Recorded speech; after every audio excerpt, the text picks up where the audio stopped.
How you guys doing? I am John Wetzel, and I'm known as Blacktail on some of the primitive sites that are out there. And what I wanted to show you today was some of the chipping that I've done, and we'll go ahead and explain just some of the rock types that I have got here. And anyways, the first one we'll probably do is this one right here, which is it's a jasper from the Richardson Rock Ranch, and it's got a really good color to it. Pretty easy chipping when cooked right. I believe I cooked this at 450 degrees for 8 hours. And we'll go to this one right here, if I can hold her steady.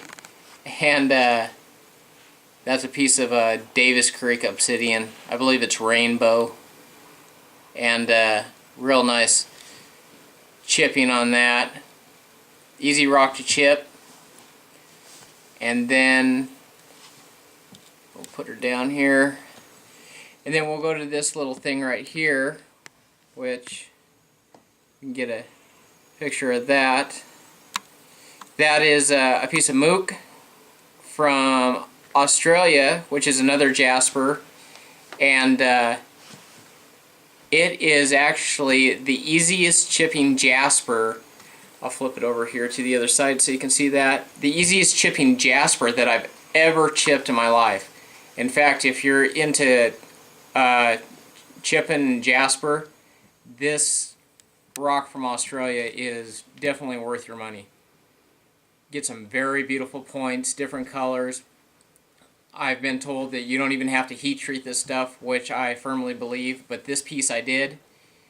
I think I cooked her at 500 degrees for 8 hours, but you might want to look that up just so you can have a good reference of it. Here's another point.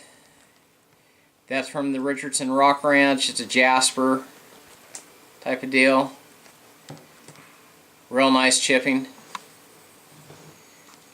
I got some burned green. Pretty glassy chipping. A lot of people go nuts over this, but for me personally, it's just burned green. Nothing really too fancy for me. I prefer chipping the jasper and just a regular piece of obsidian from Glass Butte. I think there's a lot of beauty out of Glass Butte, and it's easy chipping, and you can get some really fancy points. Here's a piece of dacite. If I can hold that steady there. Dacite's an awesome rock to chip. And while chipping it, the scar flaking on it, you can get some, gives it that old, like, prehistoric look to it. Here's another one from Glass Butte. Came out real nice. Got some very thin pressure flaking on it. Little point that I'm proud of. Here's a point that I want to point out. This is, to me, what I call a practical point. It's a piece of jasper from Richardson, and if you look at the face of it, it's not scarred all the way. And this is a point that I would probably actually use for hunting. Excuse me. And if I go ahead and do a hunting point, it's not going to be scarred across the face or anything like that. I'm just getting a basic shape, a cutting edge, and maybe some notching if you want to do that. But otherwise, there's no reason to get fancy, because you know you're gonna get it bloody, it's gonna get broke. So that's something for people that are more into practical type of thing. Here's a piece of what I believe is a silver sheen type of deal, and a nice little blade there. Alright, here's a big old spear point, I guess you could say. Come from Glass Butte. A lot of fun in that.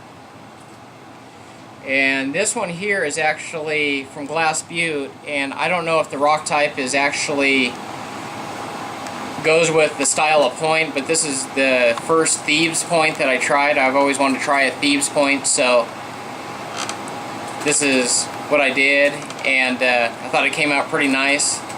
The style, I believe, is from back east, maybe Missouri or something like that. I'm not really too keen, not that I'm not keen on the thieves point, it's just that I just don't know really much about the general location of where they come from. But I thought it made a real nice point out of this. So, and then we got another little blade type. I was trying to make a cascade blade out of this. And here's another one. I don't know if we can get them both in there. But this one here is day sight. This one here is a silver sheen. Both real nice blades. Kind of got fairly thin on that type of deal. I've been chipping rocks for probably 6 years now, and I don't consider myself an expert at all, but I just have a lot of fun doing this type of stuff. And basically my whole point, as you get it, is that what I wanted to bring up was the fact of there's many different styles of points and different colors and just shapes and all that, and it's kind of like people in a way, where with arrowheads people bring out, you know, who they are and what they're about. And so what I want to do is, the way I see flint knapping is basically a tool that God has given me, as in learning function, just not in chipping rock, but a function in life also. And right here I got a nasty looking nodule that's, you know, just been taken out of the ground and hasn't been beat on or anything. And basically this is the way I see God working on our hearts, is what it is. And us being out in the world and everything, we're, you know, kind of rough, we're ragged, dirty looking. We're not really that beautiful and elegant.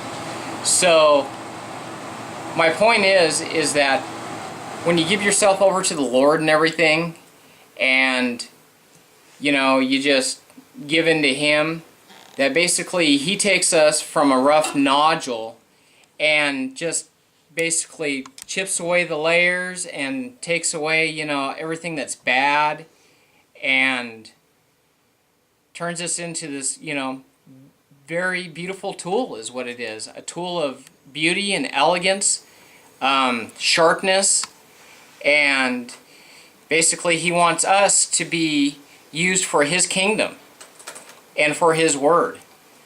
So this is just one of the ways that I see flint knapping.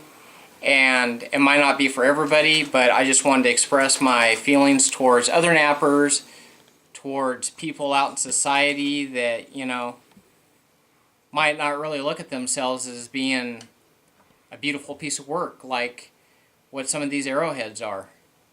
So take it as you will. I just wanted to express my feelings about how I feel about flint knapping, because the simple fact of one of the best pastors that I've come across is Pastor Rory of Calvary Chapel, and he expresses the fact of God as being our foundation in life, is what it is, and just being that rock for us to just stand on and everything. And his services, you know, really mean a lot to me. So this is just something that I wanted to give to everybody else. So anyways, thanks for your time. Thanks for looking. God bless you. Have a great day.